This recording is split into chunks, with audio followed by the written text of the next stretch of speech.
More details are emerging about a secretive war game played out by establishment politicians. And while the Boston Globe calls this a bipartisan group, it was basically resistance never-Trumper, Republican refugees who abandoned the party because they hate Trump, teaming up with Democrats to discuss what would happen in this upcoming election. All of the scenarios ended in street violence. And there is a very serious concern this could lead to a civil war. Now, I know many people like to make the joke about Tim Pool talking about this, but I would like to introduce you to a man named John Podesta. You may know him, and he worked on the Hillary Clinton campaign. He partook in these war games along with many other establishment politicians and politicos. He specifically outlines how, if he were Biden in this war game, he would encourage a West Coast secession in the event that Donald Trump actually wins in a contested election. In fact, he even suggests in the war game that certain swing states neglect the vote and send in pro-Biden electoral voters. If Trump then tries to assume office, arguing fraud, he would then encourage the West Coast to secede from the Union. This is not necessarily a prediction of what will come, but it's certain scenarios played out based on how these politicians and former governors expect things to go. So I'll tell you this. If there was any people who knew what to expect, I'd argue it's the establishment politicians. If they're saying straight up, the Democratic Party will not concede under any circumstances, in all scenarios, street violence, and in the worst case scenario, would actually call for states to separate from the Union, it seems absurd, but possible, because they're the ones who would be doing it. It's John Podesta himself who would be saying, time to secede from the Union. Defy the Electoral College. Send in who you want. There's another story, however, that's also very interesting alongside this. It's by Ben Smith of the New York Times. In it, he talks about how members of the media are in near panic because they have no idea how any of these state election boards are going to be counting ballots. Some of these media personalities and media types are saying, don't worry, we'll handle it. But he says in a column for the New York Times, many are in near panic. They don't even know how this is going to function. And when they call saying, how do we count ballots? They say, we don't know. It's going to be widespread mail-in voting, and no one's going to know exactly what the numbers are. No one is going to know who won. And we have a ton of evidence suggesting this. Worse still, Ben Smith notes for the New York Times that the media acts as a de facto election commission. You know, most other countries, when they have an election, the election commissions will announce what percentage of votes went to which candidate. In the U.S., it's actually the media who does this, which brings up another concern I have. What if the media just lies? What if they falsely report Joe Biden won?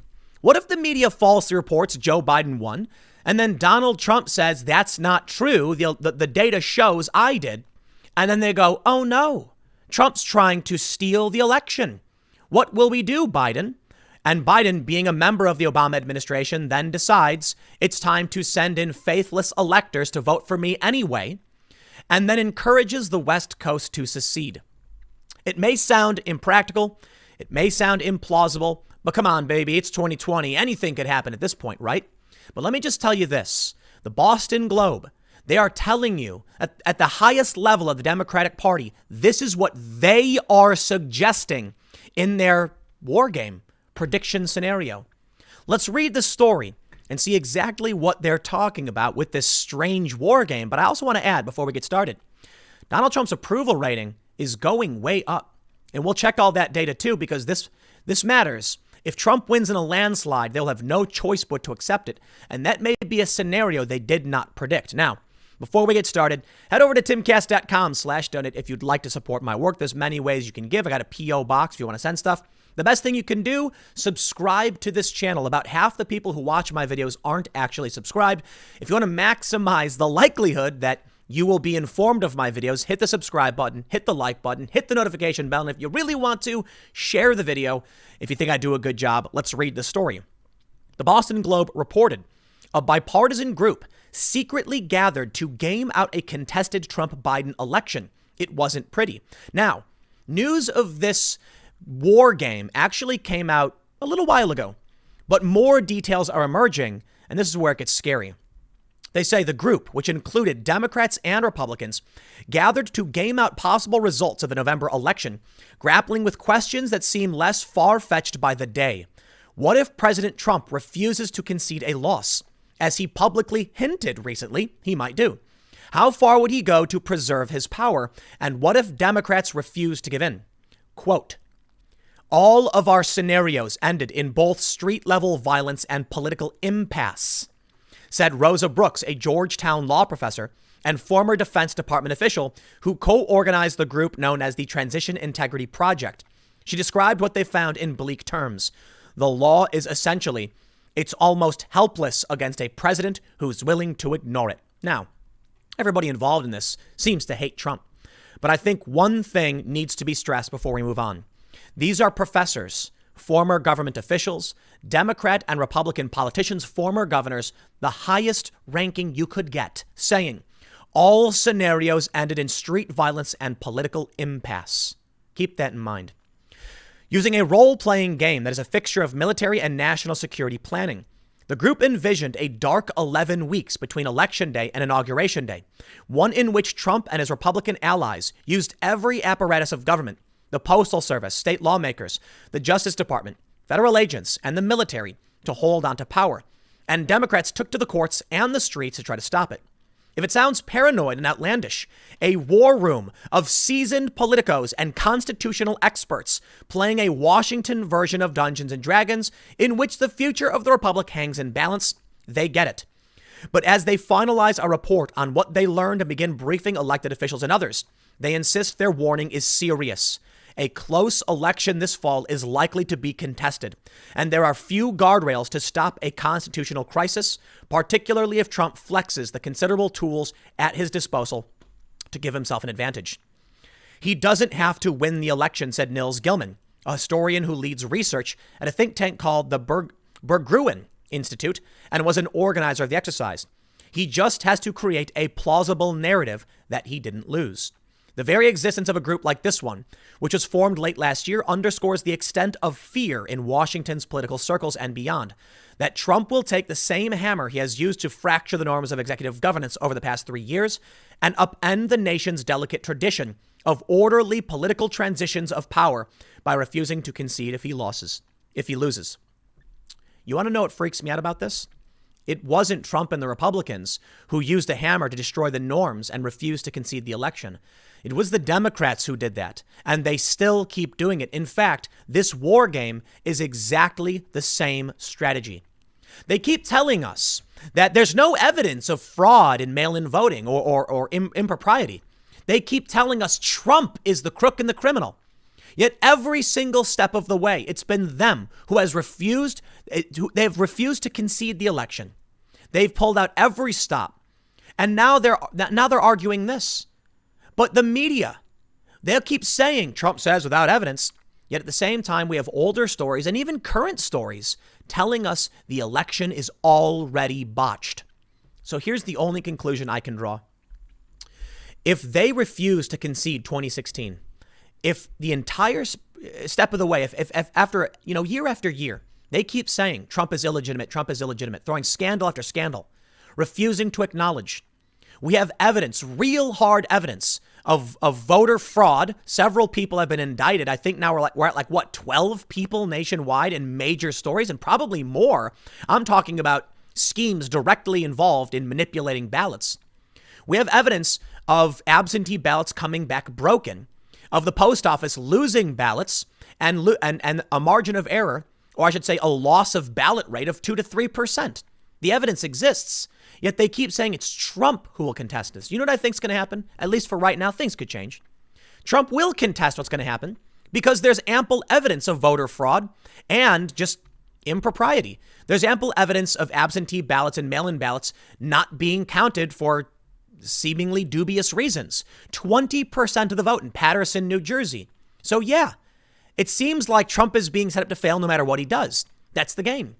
If the vote is messed up because of mail-in voting, they're saying right now, if Trump does anything other than just say, I quit, he is trying to steal the election and he's crooked and corrupt. That's what they're saying. Let's read on. They say, quote, "I think mail-in voting is going to rig the election. I really do," Trump told Chris Wallace. When asked if he would accept the results of the election, he said, "I'll have to see." Former Vice President Joe Biden, the presumptive nominee, has taken to issuing foreboding warnings of his own. The president is going to try to indirectly steal the election by arguing that mail-in ballots don't work. They're not real. They're not fair, he said at a fundraiser on Thursday night.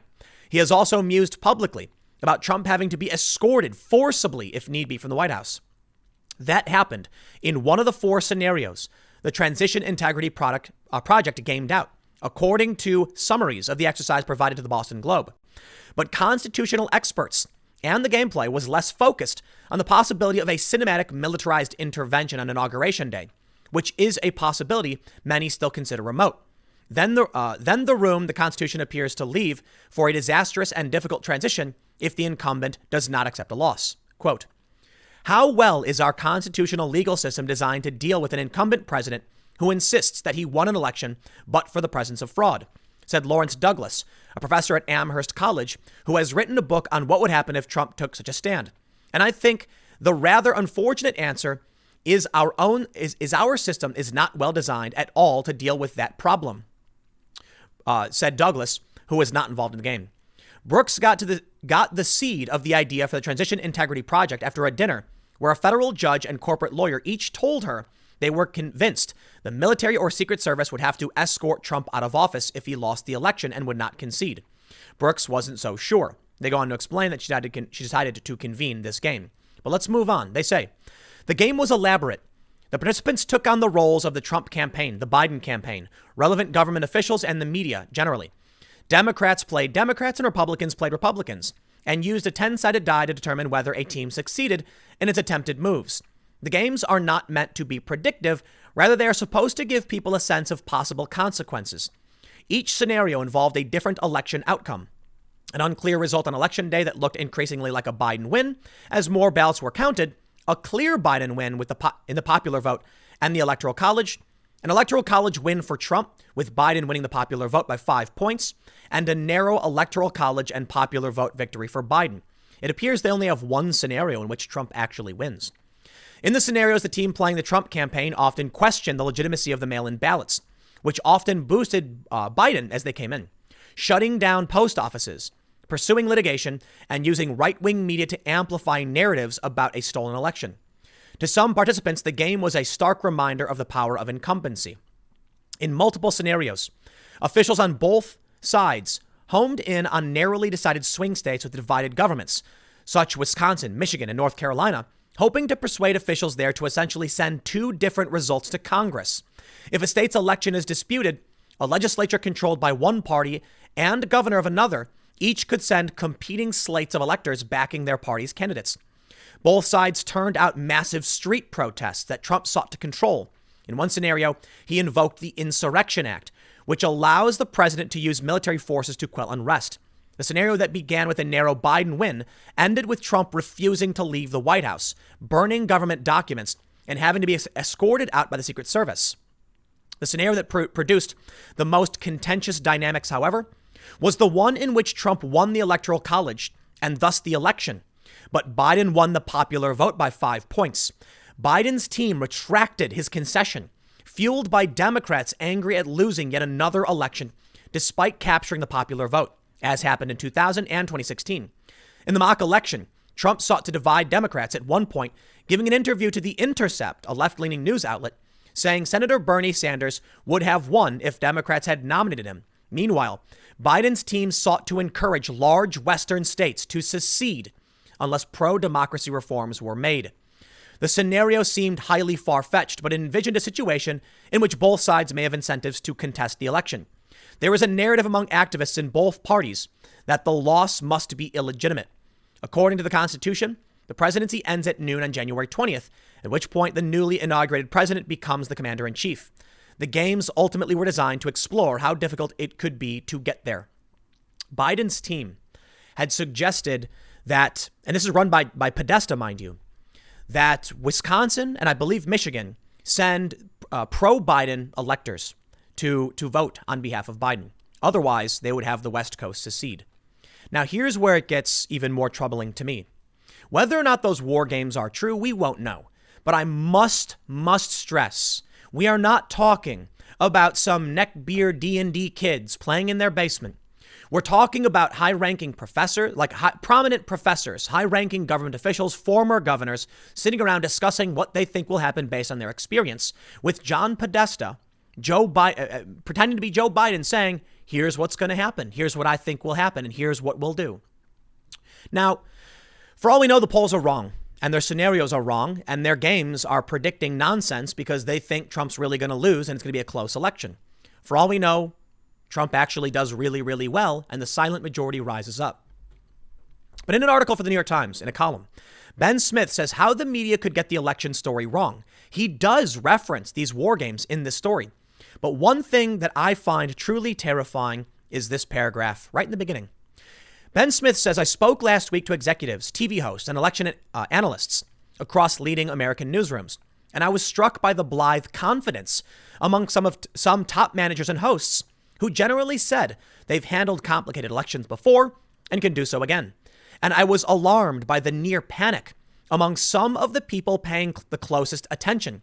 The analysts and producers trying and often failing to get answers from state election officials about how and when they will count the ballots and report results. The nerds are freaking out, said Brandon Finnegan, the founder of Decision Desk HQ, which delivers election results to media outlets. I don't think it's penetrated enough in the average viewer's mind that there might not be an election night. The unusual razzmatazz of a panel sitting around discussing election results, that's dead, he said. Now, here's the big problem. I like Ben Smith. I think he does a good job. But he repeatedly says in this story that Trump will levy false claims about fraud. He says, Trump-era political crisis, blah, blah, blah. President Trump last Thursday again sought to call mail-in voting into question with false claims about fraud. False claims? Ben, why would you say false claims? Paterson, New Jersey disqualified 20% of the vote. 4 people got indicted on fraud charges over this. There was recently some nonsense going on in LA where somebody was trying to get votes from homeless people. 2 people so far indicted in Pennsylvania. Voter fraud's very real. It's not about whether or not it's widespread. It's about whether or not there is a potential for voter fraud. And I you know what?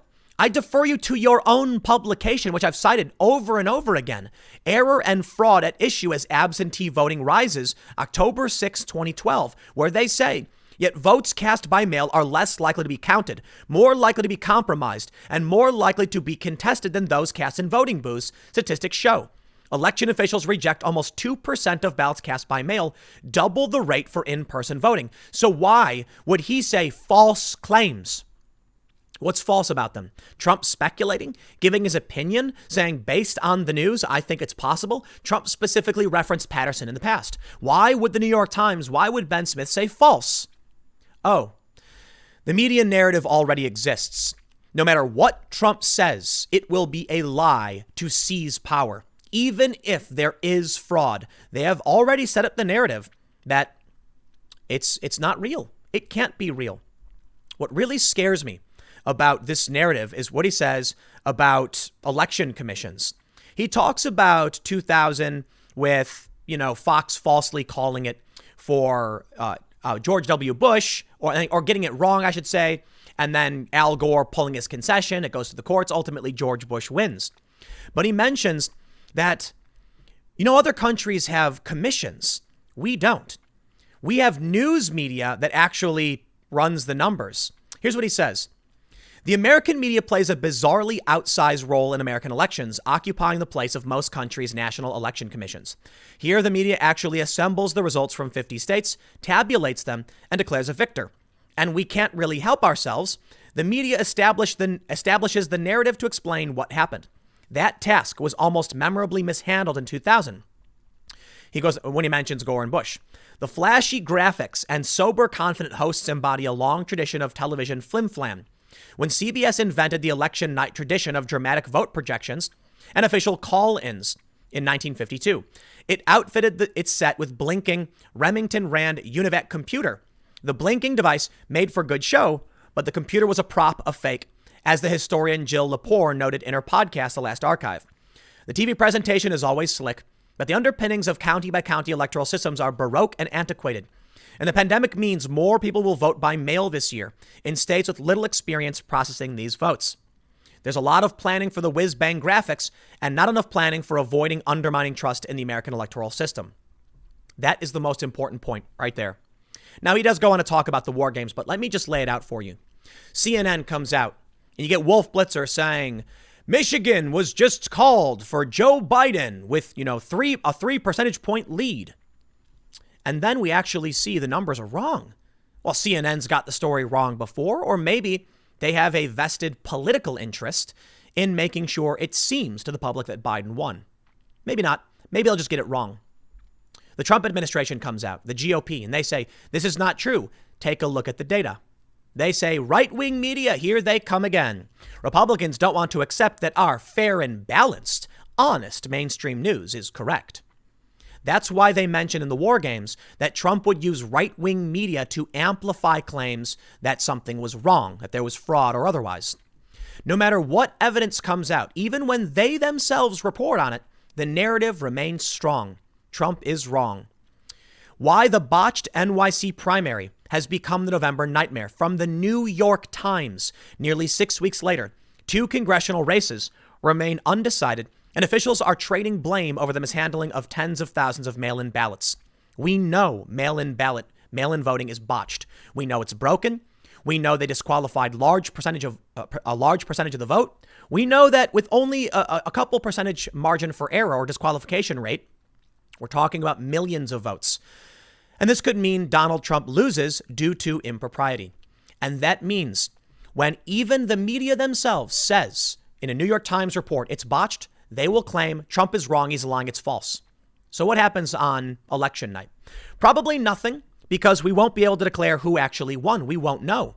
What happens? It may go to December 14th, according to some scholars, that on the 14th, the Supreme Court shuts it down, and then it goes to the House, where Republicans control the number of delegations, not members of Congress, but state delegations, in which case Donald Trump would win. Unless, yes, so that would seem to be the case. But what happens if the media narrative is twisted? The left-wing media and the mainstream media is saying Trump lost, but real evidence comes out. I'd like to make a prediction. I'm not going to act like my prediction is 100%, but I'll tell you this. I think it's entirely likely that you will hear from me at some point after the election where I'm saying something like, here's your certified proof. Here's the evidence of mail-in voter fraud. Look, they found a box of ballots and then burned it, or something like that. Hey, look, they found all these ballots. They were disqualified. They were all for Trump. I will likely come out and say, here's the proof. And then they will go right-wing media amplifying claims for Trump, which are just false. Why? Why do I think that'll happen? Because it's literally happening right now. I'm showing you a story from the New York Times, proof that they botched the New York City primary. They don't know who won. Ballots are being disqualified. Yet at the same time, Ben Smith for the New York Times asserts the opposite, that Trump's claims about impropriety with mail-in voting, inaccuracy, are false. And there it is. The narrative will emerge. The political agenda will be clear. Biden won. And anyone who dare oppose us is lying to you. No matter how much evidence we produce, no matter how much evidence the media actually publishes, it won't matter. Now, I don't know exactly if Trump will win in a landslide. The war games seem to be predicated upon the assumption that it will be a close race and that Biden will end up winning in the popular vote. Maybe. But I got to tell you, man, Trump's rebounding. Rasmussen has Trump up 4 points. That's a massive gain, with 1,500 likely voters. Now, I don't like using one poll. I will point out Rasmussen nailed it in 2016. They have a weighted polling system that seems to accurately represent Republicans, Democrats, and independents relative to other polling institutions. But I'll tell you this to be fair. The only thing that matters to me is the aggregate. And a lot of these polls are wrong. I've tried understanding them. I kid you not. I've gone to some of these polls and I've been like, wait, what? That makes no sense. We use a weighted algorithm where we disqualify certain people. Some groups are random. And I'm just like, okay, you're basically telling us, here's what you think's happening. It's your opinion. These could all be wrong, even Rasmussen. In the aggregate, we can see Trump took a hard dip. He did not fall to the worst he's ever been. And right now, he seems to be at 43.7, which is a consistent average for the Trump presidency. It may be that Trump is really on track to win. When you consider the silent majority and the Cato Institute poll showing that 62% of Americans are scared to express themselves, when you talk about the idea of the secret Trump voter, maybe Trump really will just landslide. Maybe he'll landslide on election night, and then as mail-in ballots come in, it'll be just enough to squeak Biden by, and Trump will contest it. They'll say he's trying to steal an election. It'll go to the Supreme Court. Who knows what'll happen, but there will be violence. There will be violence. That's, to me, a guarantee. Take a look at this story from the Examiner. Third poll shows close race. Biden 50%, Trump 46%, but 53% think Trump will win. It's from a few days ago. I wonder why it is that so many people, most people, think Trump will win. In one poll, it was because of something called Trump's secret voters. If they come out and on election night, it is so far in favor of Donald Trump, everything I've told you will be wrong and completely meaningless. So keep that in mind. It may be another 49 state landslide for Trump, in which case no amount of mail-in ballots will matter. If Trump gets 537 or 36 or even 538 every single electoral vote. It's happened in the past that some Republicans, it's Nixon and Reagan, I believe, swept 49 states. If that happens, and it's possible, then there's nothing the Democrats can do. Trump will have won. I personally do not see a possibility where Biden gets a 49 state landslide. It just doesn't seem to make sense, but who knows? In the end, it looks like we may see a narrow Trump electoral victory based on the current data we have. Based on my personal feeling, my gut feeling, I wouldn't be surprised at all if Trump had a 49 state landslide, especially considering what happened in the UK in December. I believe that regular people are fed up with the left. They're tired of the extremism, and this is the one thing they think they can do safely to push back. You see, people are scared to speak up. If they speak out against this, they'll lose their jobs. They'll be attacked. In Louisville, I covered this story the other day. Black Lives Matter activists are extorting local businesses, and all but one rejected it and stood up for themselves. I can't imagine the other businesses are happy being forced to pay money to this racket. But in secret, they can cast a ballot and no one will know it was them. And then when Trump wins in a landslide, they'll come out and say, wow, how could this have happened? I'm so confused. And maybe that will be their one chance at pushing back. But if it doesn't happen, then these people will live under the boot of these extortionists and the far left. Hopefully it doesn't come to that. But even if it comes down to a narrow Biden victory, I think it's entirely possible these war games will actually play out the way they've explained it. A West Coast secession. That'll be interesting. I'll leave it there. Next videos will be coming up at 6 p.m. over at youtube.com/TimCastNews. Thanks for hanging out, and I will see you all then.